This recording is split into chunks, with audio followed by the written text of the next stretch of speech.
Thank you very much for attending today's SPSP webinar, next in the series of programs that we're doing this year. First, I want to acknowledge Sedgwick Brand Protection for their sponsorship of the entire 2022 webinar series. Today's program is on recall preparation, and it's part 2. We did have a part 1 last year, but there's so much to talk about. I wanted to get into more depth, and I'll talk in a minute about the importance of this topic to you. Just to highlight the fact that we have 2 more webinars before the summer. May 18, we've got a program. You'll get an announcement next week about the next program. It is May 18th. And we're going to have a discussion about how to train your in-house employees about product safety. Then in June 8th, International Product Safety, Rod Freeman will regale us with all the international stuff and where it's going, and lots of stuff going on there, which impacts everybody, whether you sell globally or not. Just the things they're doing in Europe and elsewhere could have an impact on you. One other note, and then we'll take July and August off, and then we'll do September, October, November. And in one of those 3 months, I'm not sure which one, the new chairman of the CPSC has agreed to speak or be interviewed. I'm not just going to let him go speak. We're going to actually ask him questions, which he'll hopefully answer. So we'll look forward to that in the fall. Today's topic on recall preparation is really important to you. It's really important to me. I've been doing this for many, many years in the product safety area as a lawyer and as a consultant. And recalls are always among the most important things we ever do or should do. As an in-house lawyer, I spent almost the entire time defending lawsuits where the recall that my company had done was deemed to be inadequate. And in that inadequacy, we sent out, this is for young folks, there actually hasn't been computers forever. Before computers, we actually sent out 8 million letters to potential customers. And it still had bunches of accidents, of course, and I had to defend the adequacy of our recall in those cases. Later on, I have served as an expert witness in litigation involving recall adequacy, either doing a recall when you shouldn't, and not doing a recall when you should, or if you do a recall, did you do enough you could do? And I can tell you, those cases are very, very difficult to defend because you can always do more. You can always be more organized. We had a terrible result in a case where we got back 98% of the products, and one of the last products hurt somebody severely, and the case still resulted in a huge settlement. So unless you get 100% effectiveness, you're at risk. By doing a recall, by not doing a recall, you should, and how do you document what you've done? So this is important stuff. And on the product liability side, most awards of punitive damages are made in cases where the jury believes that the manufacturer did a crummy job, didn't care about safety, and that is really ripe for criticizing a recall because, of course, our effectiveness rates are never fantastic. So with that said, that's why this is pretty important. I've invited 2 speakers. I'll introduce them right now and then turn it over to Amy. Amy Townsend is a product recall underwriter at Hiscox Insurance. Her bio is in more detail is described in the announcement, so I don't need to go through that. And then Chris Harvey is Senior Vice President for Client Services at Sedgwick Brand Protection.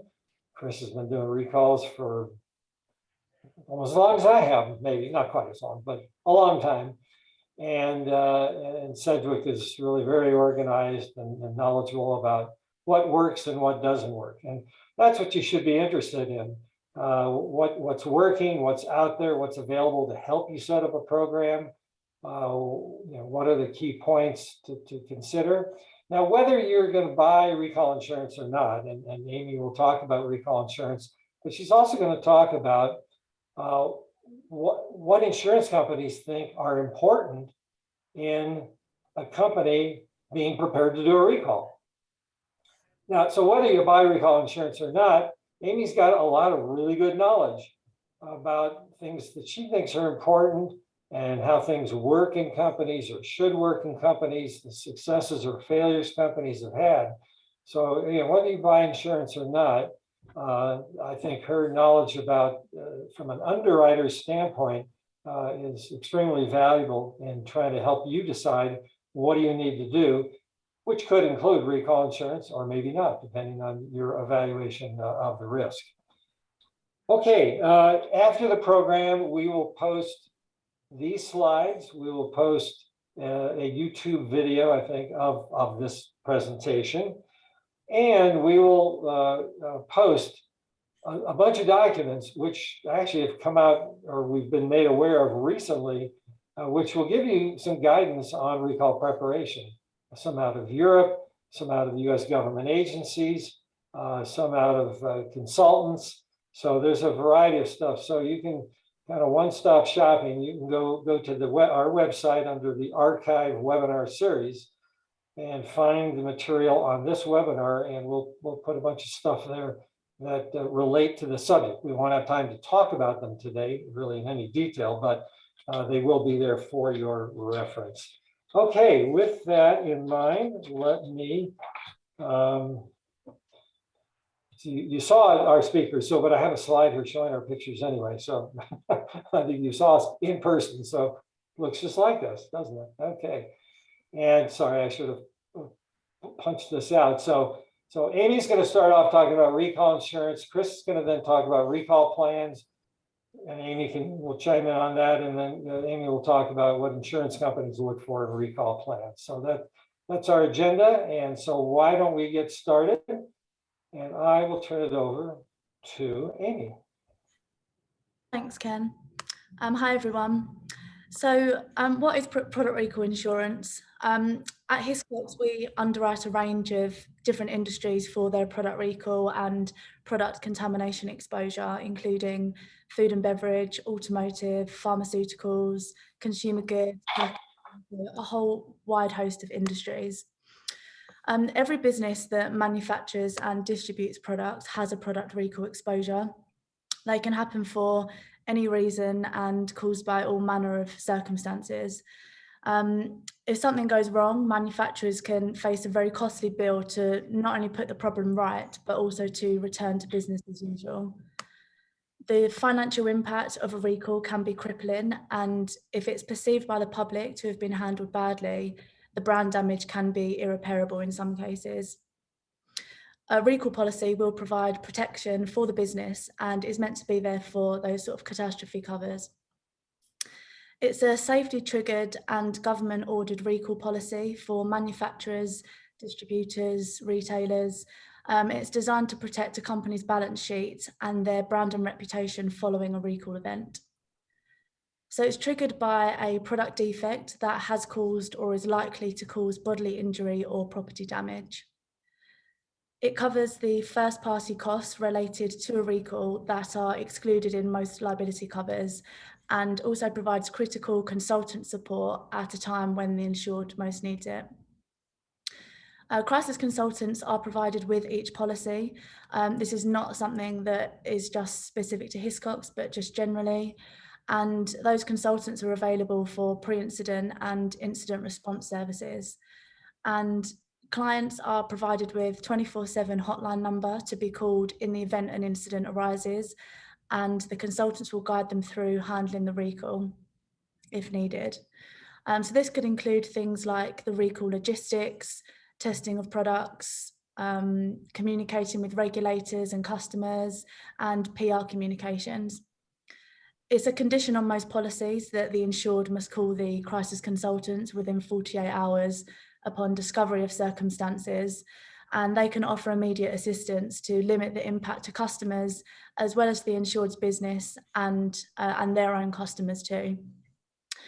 So the consultants will advise in any way they can, but the insured does not need permission to start investigating a possible defective product in order to gain coverage. They're just there to aid the process.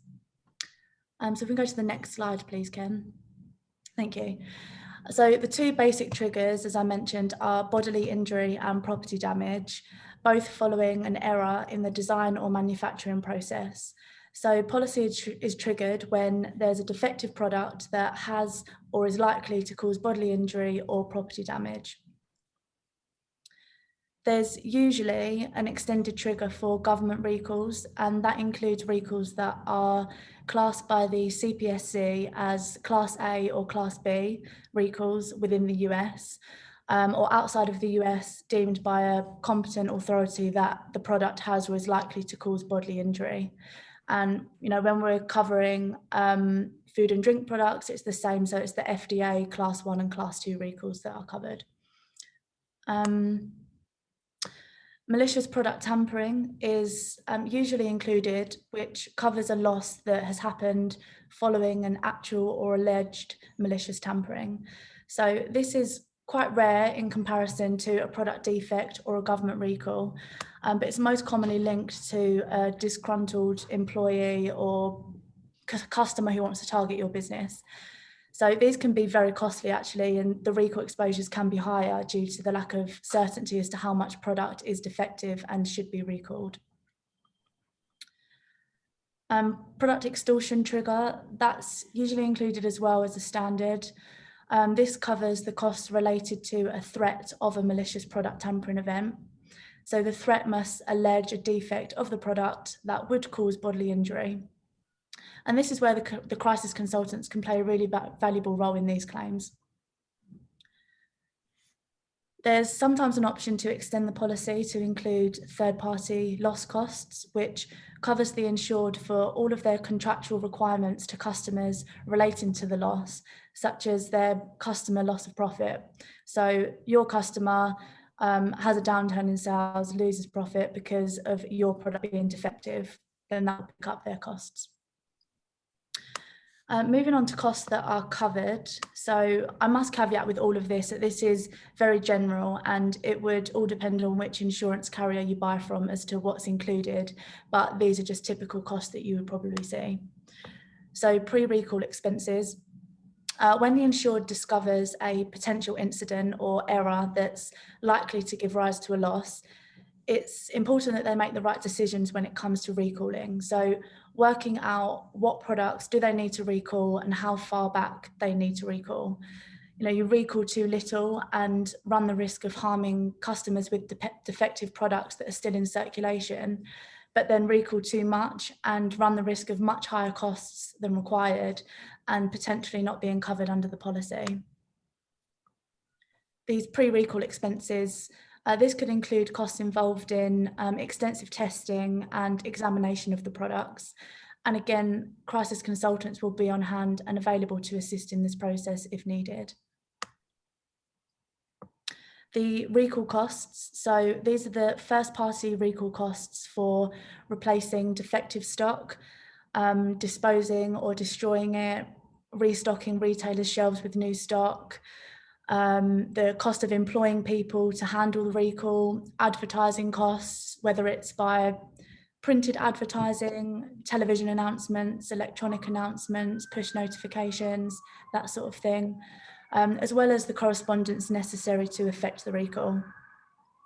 It would also cover transportation costs, additional staff costs, inspection costs, cost to restore the product if that's possible, retailer costs, and other third-party recall costs incurred during the recall of the insured products. All of those costs are included in the recall cost definition. Business interruption and extra expense. So this is cover for the downturn in sales due to brand damage following a triggered loss. It will cover the insured for all of their lost sales until they're back up to a level that they were expected to be if the loss hadn't have happened. And it also covers extra expenses incurred by the insured, so in excess of their usual costs. So this could relate to things like costs of maintaining the salaries of the workforce, increased cost of subcontracting, cleaning down machinery. And the indemnity period for this is generally 12 months. 12 months from when the loss happens. And then brand rehabilitation expenses. So these are expenses used to re-establish the insured's revenue back up to its projected levels, incentives to get customers back buying the products. So it could be additional advertising, buy one, get one free offers, 20% discount, slotting fees. So maybe moving your product up to an eye level shelf space to boost sales. And we'd expect to see a trade-off between this and business interruption. And the brand rehabilitation expenses is generally sub-limited to maybe 25% or 50% of your policy limit. Extortion costs, so this would cover all costs related to the investigation, negotiation, ransom payments, including cost to mitigate the malicious tampering from happening. So it could be increased cost of security, cost of negotiators, the actual ransom payment, etc. And these costs are not subject to the self-insured retention of the policy, so they're covered from the ground up. And then consultant costs. So any costs incurred by the insurer's chosen consultants throughout the policy term, whether that's for pre-incident work or incident response services, these costs are unlimited. They sit outside of the policy limit and are also not subject to the self-insured retention. Consultants used must be the insurer's approved consultants, unless it's been agreed by insurers prior to an event that the insured can use another company to assist. Typical exclusions you will see on a policy are things like wear and tear, costs for fines and penalties, fraudulent activities, and recalling products due to changes in population, customer tastes, economic conditions, those sorts of things. So if we move to the next slide, please. But before we go, let me ask you a question. I was involved in a matter recently where I was the lawyer for the OEM, for the finished product manufacturer. And we received a component part that was defective, and we had to do a recall because of that component part.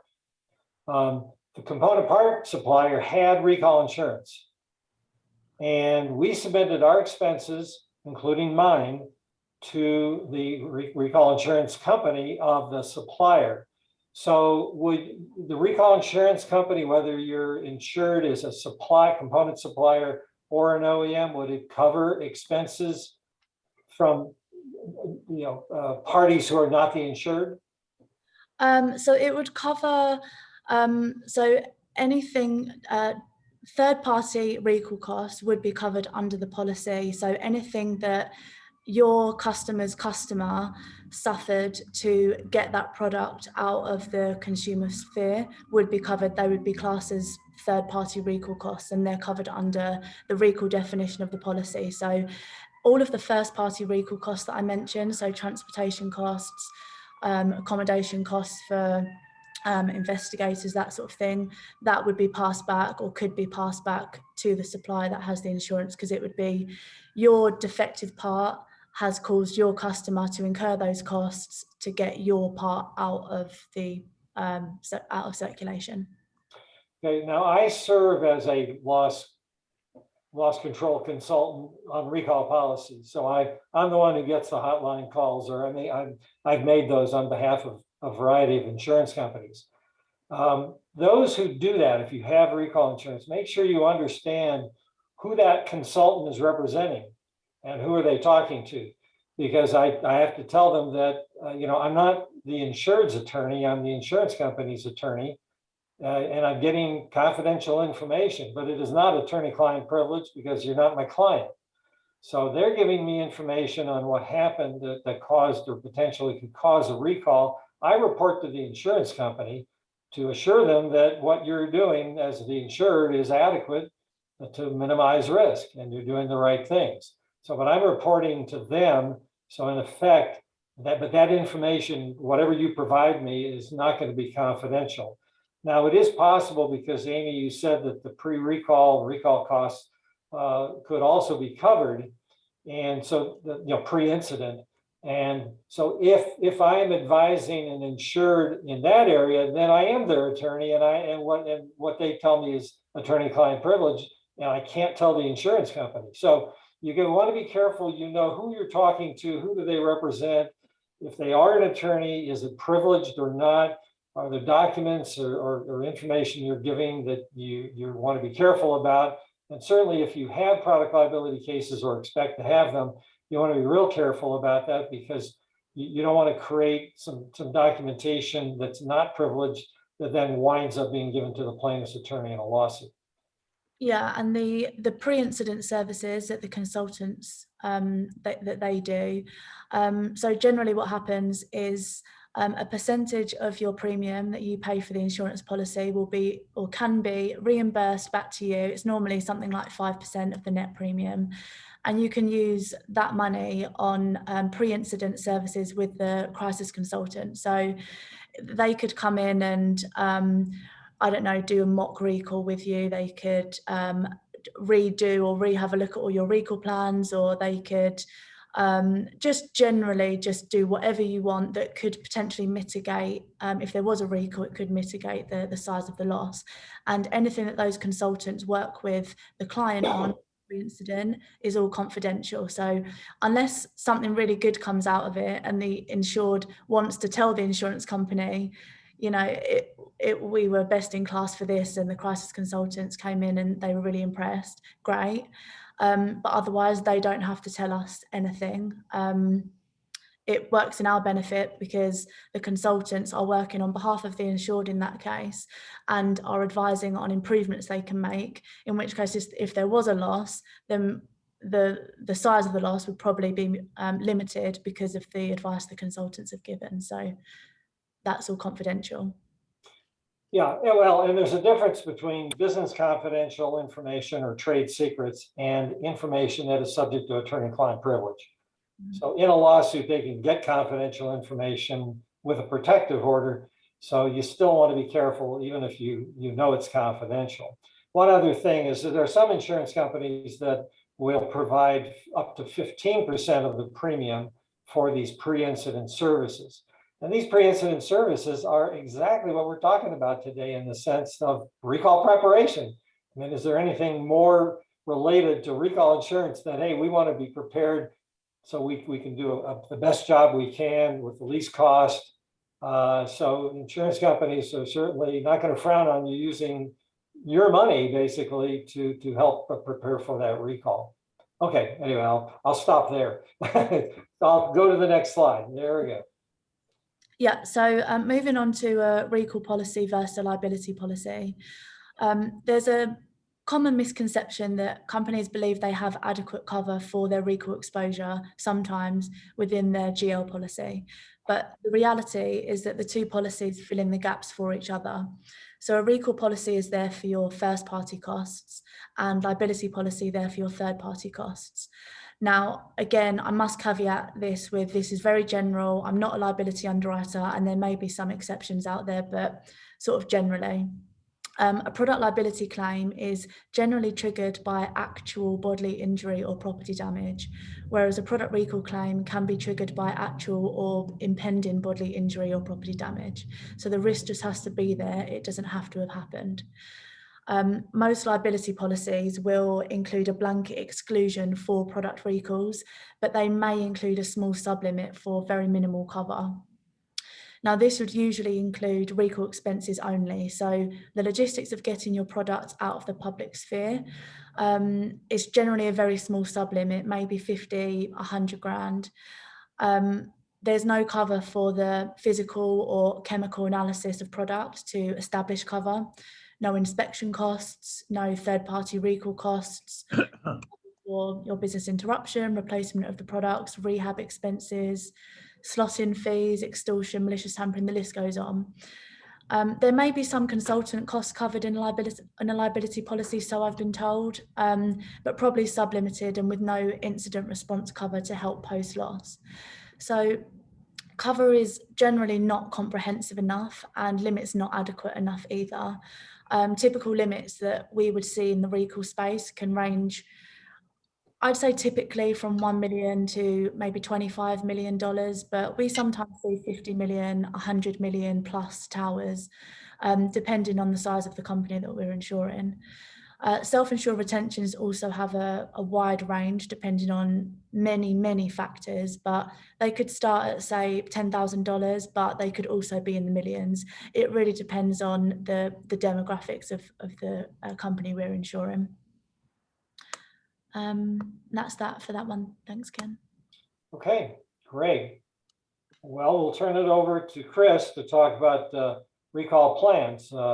You can't, to be prepared, you need a plan. You can't just sort of start making your plan once the recall arises. It's too late. So many things have to be done before you start a recall, or even in order to decide whether to do a recall or report to the government. So let me turn it over to Chris to talk about recall plans. Second, all right. I think I got that right.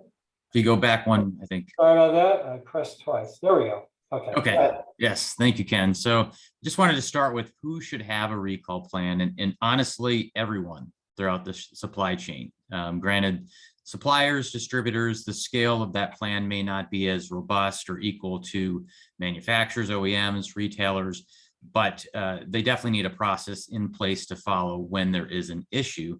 But absolutely, manufacturers, retailers, distributors, repackagers, resellers, et cetera. And the breadth of their plan really should be based on their business model. But it's definitely a clear failure not to have a plan in the time of a crisis. It's a disaster of confusion, frustration, inefficiencies that can most likely lead to delays or ineffective recalls. And the plan is really there to protect the company, to protect their brand, to protect their reputation.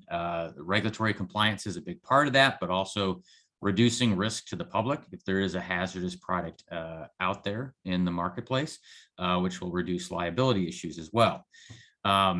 But it allows the firm to really quickly implement a corrective action. And it also aids in the maintenance of customer trust in the product and in the firm. And this is where I see a lot of retailers who are requiring or asking that the companies they buy product from to have recall plans, have robust recall plans. And I do think on the reverse side of that, manufacturers should look at who they sell to ensure they have good plans in place, and they also have good contracts in place to understand who's responsible in a recall type situation. And then when should a plan be in place? Well, obviously, ideally before you start selling product, not always realistic or not always top of mind when you're putting product out there, but you shouldn't wait long because you never know when an issue is going to pop up. Can I interrupt just 1 second? Absolutely. One group, one thing you didn't mention, which although you said they should have a plan, and that is I'm an OEM. I buy component parts from a company. My component parts supplier should have a plan. But when you're doing your plan, you need to coordinate with these suppliers. So there's a thread going through the whole thing. So you can't just do your own plan. You got to be worried, if you have the time and expertise to do it, to look at your suppliers and your distributors. Yeah, you have to coordinate. Otherwise, it's not going to be a streamlined process. Yep. Okay.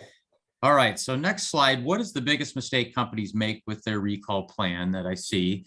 And that's if they have a plan. In many cases, it's too simple. It's too generic to actually serve the purpose that it should be and why it's in place. So I've seen some plans that are 2 to 3 pages in length, and I've seen some recall plans that are hundreds of pages, which is obviously too much. But in a number of cases, it's just not customized to their business. One time I reviewed a consumer product recall plan, and it was obviously a template that was used from the food and beverage industry, just based on the definitions.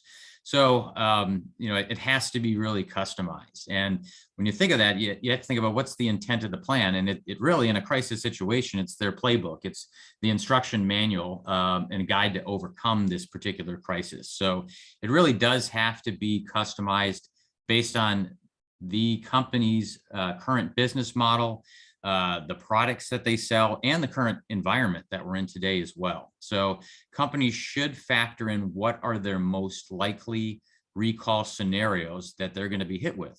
And I always recommend, look at the data that's publicly available. So the CPSC does publish all of the recalls. You do get information related to at least the reason, maybe not fully the root cause, but there's some lessons learned on what products similar to yours are being recalled, competitor products. Can you take a look at why they happened, what the corrective action was, and there's lessons learned there. We also at Sedgwick do put out a quarterly recall index where we look at trends and data points as well. So utilizing that data, learning from that data to customize your plan is definitely going to be important. And also reviewing the plan on a regular basis is important. I usually recommend at least annually, but if you come out with a new product, you may want to update it right away. No one wants, when they're releasing a new product, wants to think about what could go wrong with it, but it's important to do that. So example, if you're putting out a new product for the first time that contains lithium-ion batteries, you should revisit your recall plan and add in some of the nuances and complexities that can occur in a lithium battery type recall situation. All right, now we'll go to the next slide, which has a little bit more of the meat of how to create a plan. So go one more now, where I'll go through some of the high level things. Oops. You're good. Wait a second. Oh, no, you're good. You're good. Yep. So first off, I recommend you delegate a lead role. So in many cases, this role is the recall coordinator, but for the consumer product industry who may not have recalls on an annual basis, which is a good thing. You look at other industries like food and farm and device, they may have multiple recalls.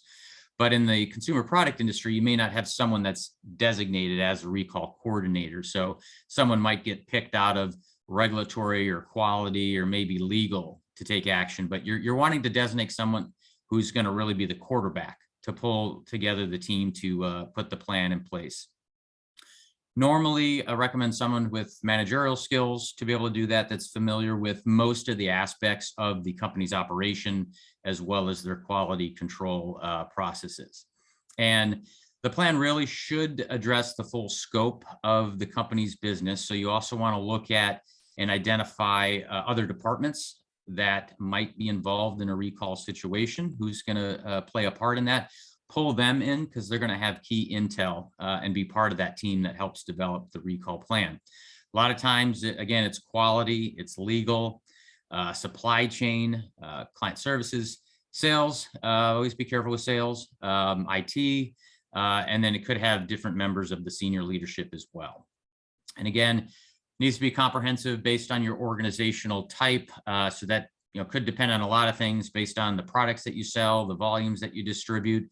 The area of geography that you distribute in is important, definitely because the plan needs to consider both domestic and international distribution. And from my perspective, many times US based, especially manufacturers, just assume they can execute a recall exactly the same as they do in the US. And it's important to understand the different nuances. So from the regulatory differences that can occur, and mostly it's the same, but there are different nuances. There could be remedy differences based on cultural. So they don't do reimbursement checks in Europe. It's usually some kind of electronic or ACH type payment. Understanding the different consumer protection laws, which might dictate what you're offering as far as a refund. The languages that might be required and supported as well. So all of that's important, making sure that if you do distribute, which is most companies internationally, that you're incorporating those nuances in as well. And then lastly, when developing a plan, and we've got some images here on the screen, it's important to use the existing resources out there. And Ken mentioned early on that there's a number of resources out there, and we're going to post those and make available to you. One being, again, the CPSC, who updated their handbook in 2021. There's a lot of different checklists that can be available. The CPSC has a web page on how to conduct a recall. Ken alluded to more European, so the PAS 7100, the British standards, that has excellent guidance. It's practical as well on executing a recall. So we are going to post how to access that from BSI. There's different desk reference guides that you can look at. I'd say be cautious on just the generic Googling recall template out there. You can find those, but I'm happy to share a number of high-level flows as well.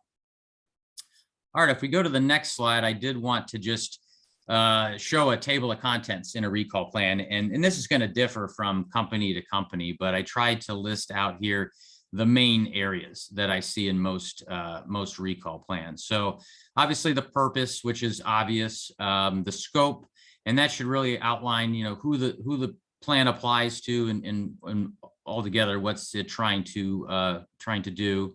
The definitions, always recommend starting with these. Usually when I do a gap analysis of a recall plan, it's missing a lot of definitions. And you have to remember, most consumer product companies, again, they don't have a recall annually. So you may have new players that change. So that's important for them just to know the verbiage, because some of that is only seen during product recalls, like, for example, fast track recall. So listing those out is definitely important. The recall team, obviously, who are the players involved. I typically recommend in the actual SOP or plan, just listing out the departments and titles that are part of that plan, and then having a separate attachment, a separate sheet outside of the SOP that actually lists the current individuals that would be on that particular plan. That way you don't have to continue to update the plan. And then a section on roles and responsibilities. So that's going to clearly spell out the authority of the recall coordinator, but it's going to list all the general responsibilities of each team member, which can be important. It's going to spell out the chain of command that each team member has. A lot of times in recall situations, I see too many players get involved, too many opinions being passed around, and you really need the key decision makers to move things along. Otherwise, I see delays that occur. You might see third parties that help execute the recall that you may want to put in there and what they're going to do. It may not be for every recall, but outlining that can be important. And then a lot of detail goes into this. So I also recommend utilizing a responsibility matrix. So having that as an appendix in the back, that way you have this visual aid. You can easily identify, well, what am I supposed to be doing in a recall versus other people that are on the recall team? So that's just a nice aid to have. Investigating a potential safety hazard. I've seen this mostly within the recall plan. I've seen some companies that have it outside or in somewhat both areas, but that should spell out the process for monitoring the potential incidents.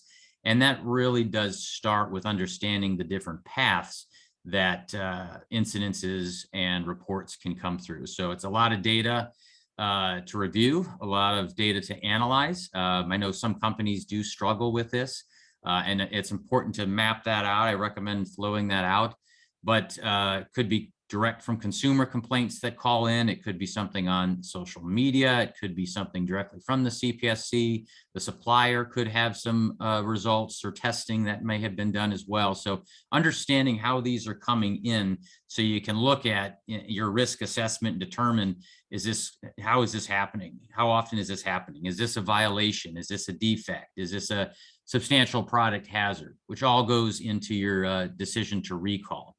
And I list decision to recall there too, because I just seen it as a challenge through mock recalls and real recalls, is who actually is the point person who's going to make that final decision to recall. And sometimes you sit in the meetings and you see people just looking at each other, and it just delays the process. So I do recommend outlining that in the plan.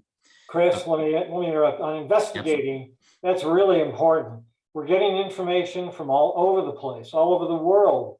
We're getting it physically, we're getting phone calls, we're getting emails, we're getting blog postings, we're getting it on our sites or other sites. It's all over the place. You've got to get that information and if there's an accident, you should have an investigation service on retainer who can get to the site, to the consumer, to maybe retrieve the product within 24 hours.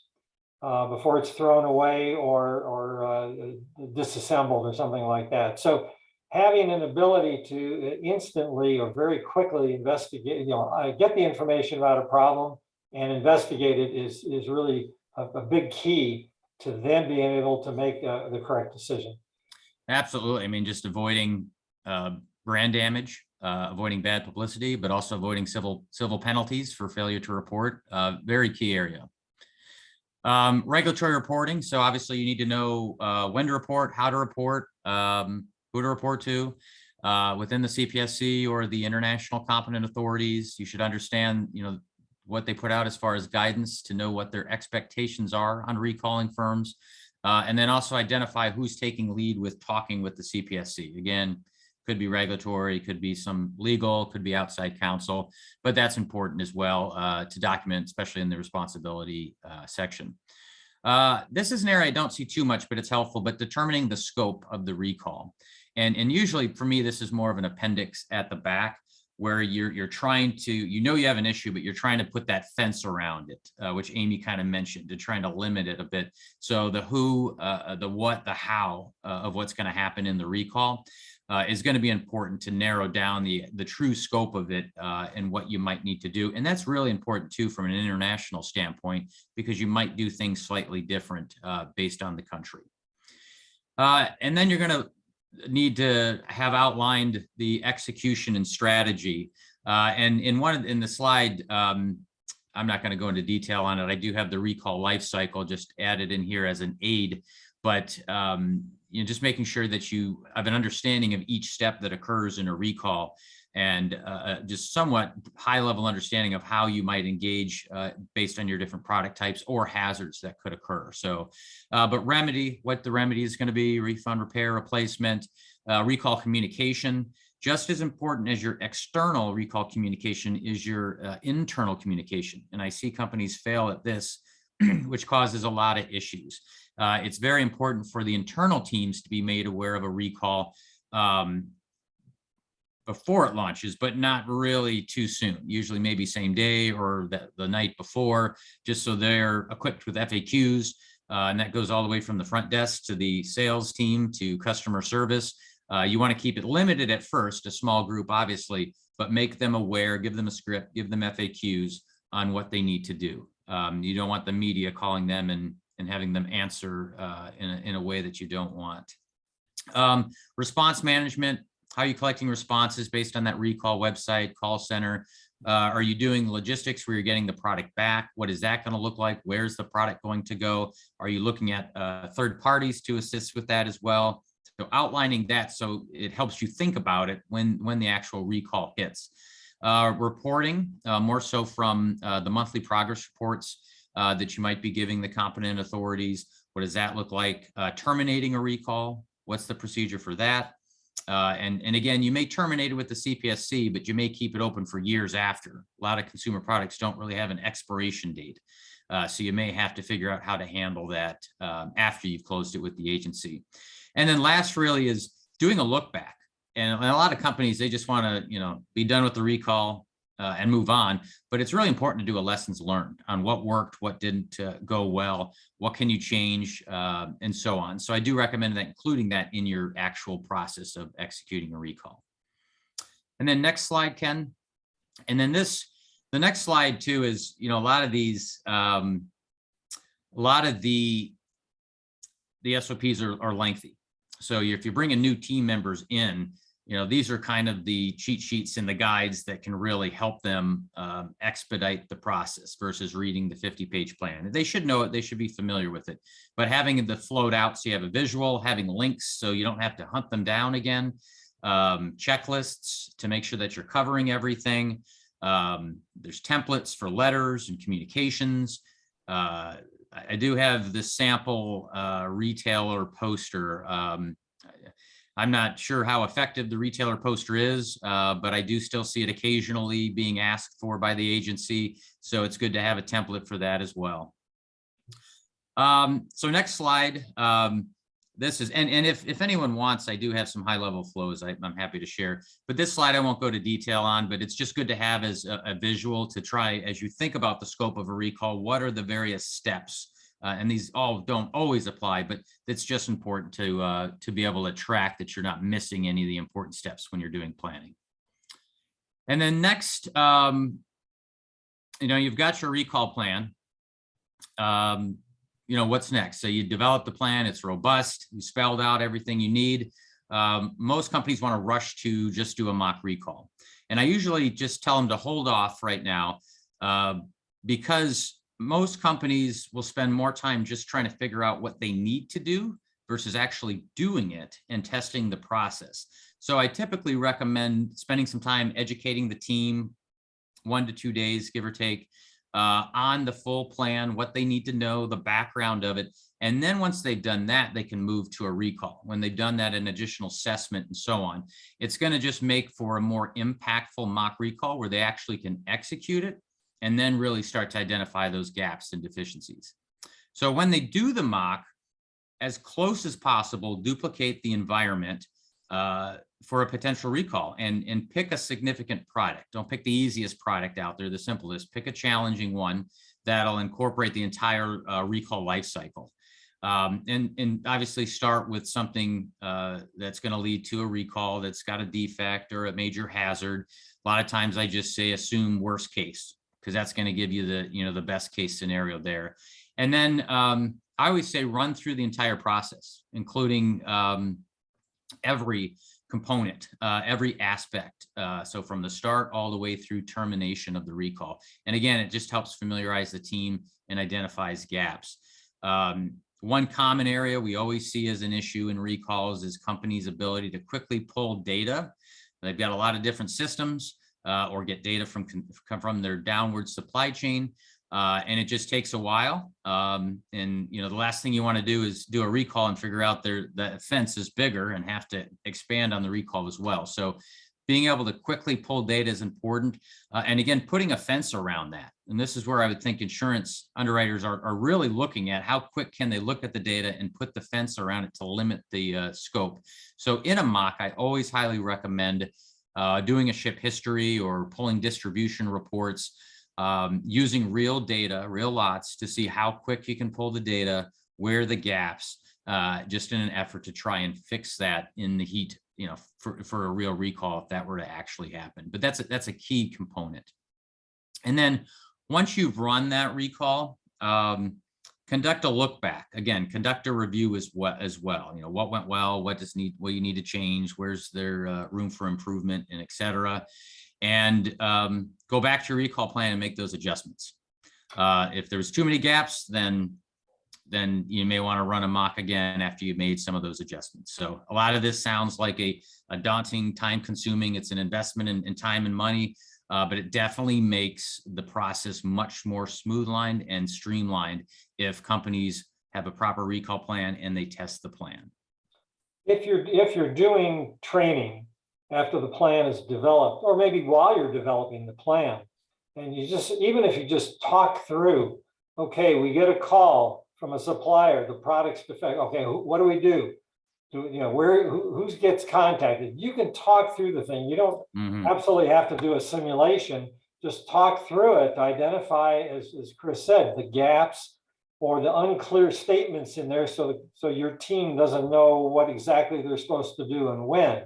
So you can identify those things. So I think the training piece of it is key. The mock simulation, it depends on your products and how far you go and whatever, because that is time consuming.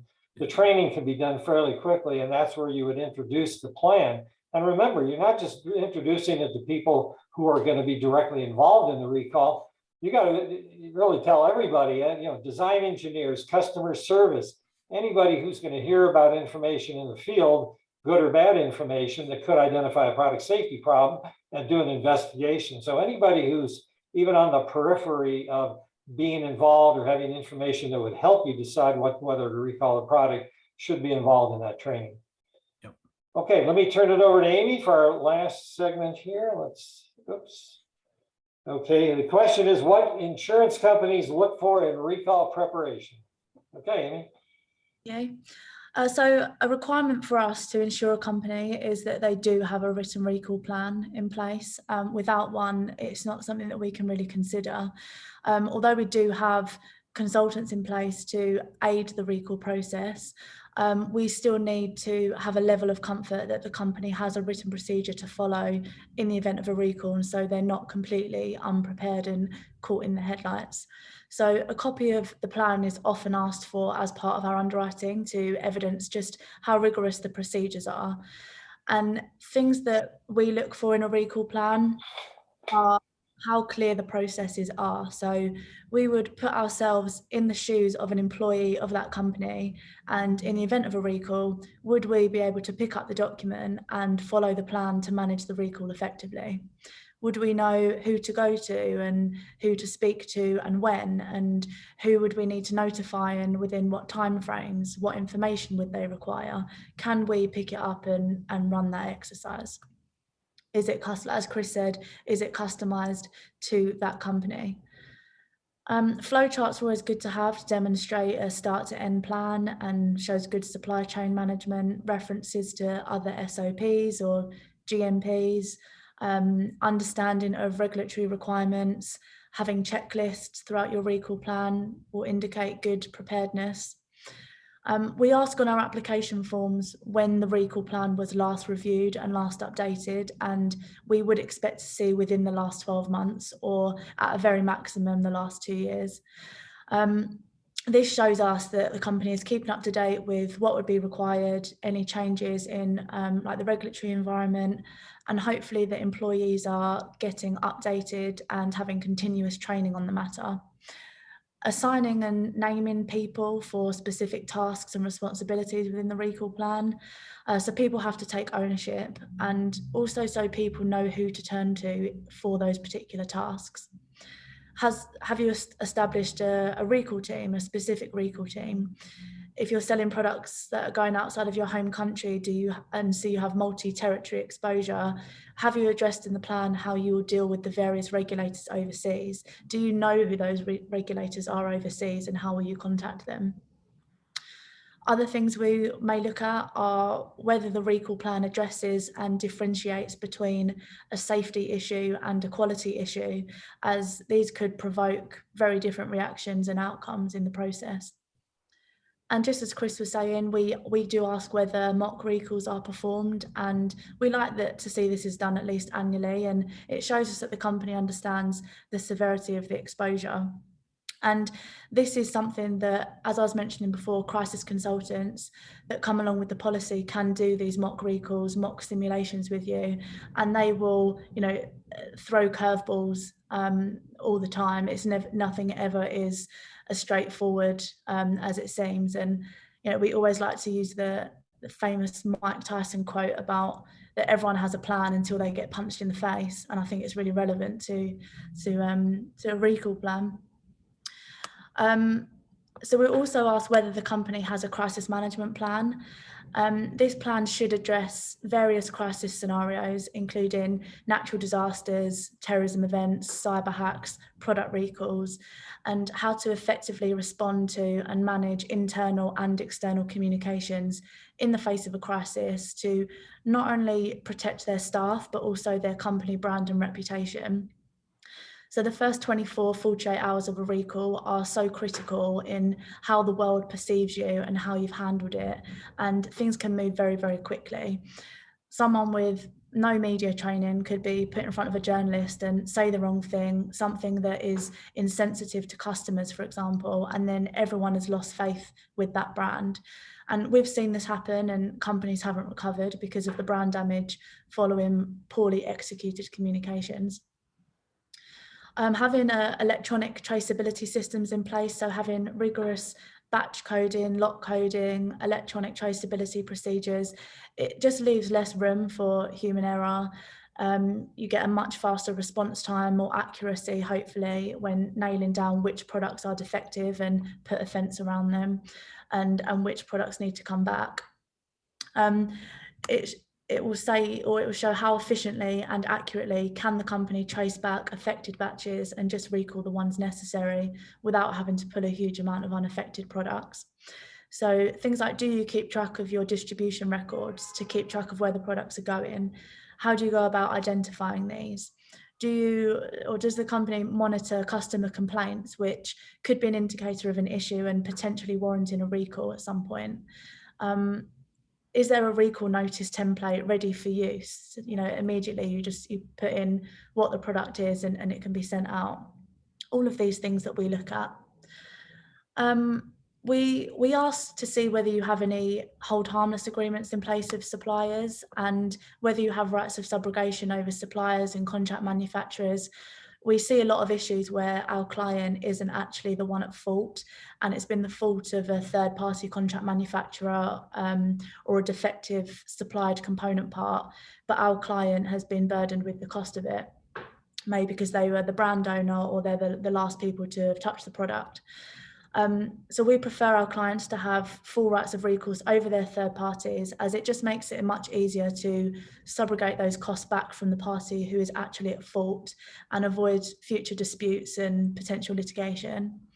So having negotiated those terms shows us the company is well aware of the repercussions and that they're not just okay with being burdened with the cost of something that wasn't even their fault. Let me interrupt. Would you insist on an OEM having using suppliers of safety critical parts that have recall insurance themselves that name the OEM as an additional insured? No, it's not something that we insist on. It's something we would prefer to have, and we do see, a lot of our clients buy it because they have been contractually obligated to by their customer. It's not something that we would turn away. It's just something that we would prefer because it makes everyone's lives easier when there are these contractual provisions in place. And then I mentioned earlier about the recall plan, but seeing that you give regular staff training, including refresher training, so that staff are constantly up to date with what would happen in a crisis and how to respond. But each insurer has their own proprietary underwriting guidelines that they follow, but these are not uncommon things to be delved into. So yeah, if you're interested in recall insurance, whether you have it or want to explore options, or if you don't have it and are interested, then reach out to your broker, feel free to get in touch, and yeah, we're one of many that do it. Okay, and that's a nice segue to our email addresses. And again, if you have questions, I have one question that has been posed to us and that I'll answer, but just wanted you to see this. You can email SPSP with any questions in general, and they can get the question to the right person, or hear the emails from the three of us. As I said, we'll put material on the website that will give you some guidance here. I mean, the nice thing about this, I guess, is that there's a ton of checklists and guidances out there on recall prep. The trick is to figure out what makes sense for your company. So that's kind of the hard part of it, but there's not a lack of information out there to at least get you started to think about it. So that's helpful, but you don't have to do everything. Just do something and work with whatever your employees can deal with and the risks that you have. So the one question that came up, we have 2 minutes, so I think I have time to answer this. What happens after you decide to, there's a safety problem arises and you're in the process of investigating and you got to decide what to do. Do you stop production? Do you stop sales? Do you quarantine products in your warehouse? What about your distributors, your dealers, your retailers? And can you wait for weeks or months before you even deal with sales? Well, that is a really complex question, and it is so fact dependent that's as part of the analysis, but it is a key analysis you have to go through. You don't want to be selling more products that you're then going to have to recall later. So making a rational decision based on the information you have at that time is a key to making the best decision you've got, but you don't have enough information. So I would say there are certainly a lot of situations where it is acceptable. It would be acceptable to me if I were advising you to continue to produce products, to continue to sell products. And eventually, if we decide to recall them, maybe we know, as long as if you're a direct to consumer sales, for example, you've got everybody's email address or mailing address or whatever, that's a whole lot easier if you continue to sell the products. If you're selling through Target, Walmart, or whatever, do you remove the products from the shelves? Do you tell them to block sales in the register? What do you do? There's so many different ways you can deal with it.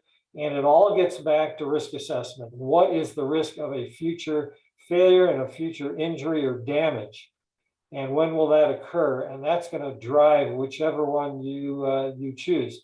But certainly, even if you're going to recall the product, that doesn't absolutely mean you have to, call every retailer that you've ever sold to and tell them to stop sales immediately. That's not necessarily true. I will say the CPSC expects you to stop sales and that you easily, can contact your retailers. Trouble is, the retailers want to know why. Well, they want to know, what do I do with the product? There's a bunch of unanswered questions that you may have. So again, it's as a lawyer, I can give the good lawyer-like answer, it depends. And that really applies here because it's very fact dependent. So with that said, I think we've come to the end of our time. We appreciate it. Thank you all for being here. Take a look at the material if you want, and certainly let us know if you're looking for something else that we might be able to easily send over to you. Just be in touch. Thank you all very much. And thanks, Loudon, for moderating today's panel. And thank you. Thank you all. Thank you. You.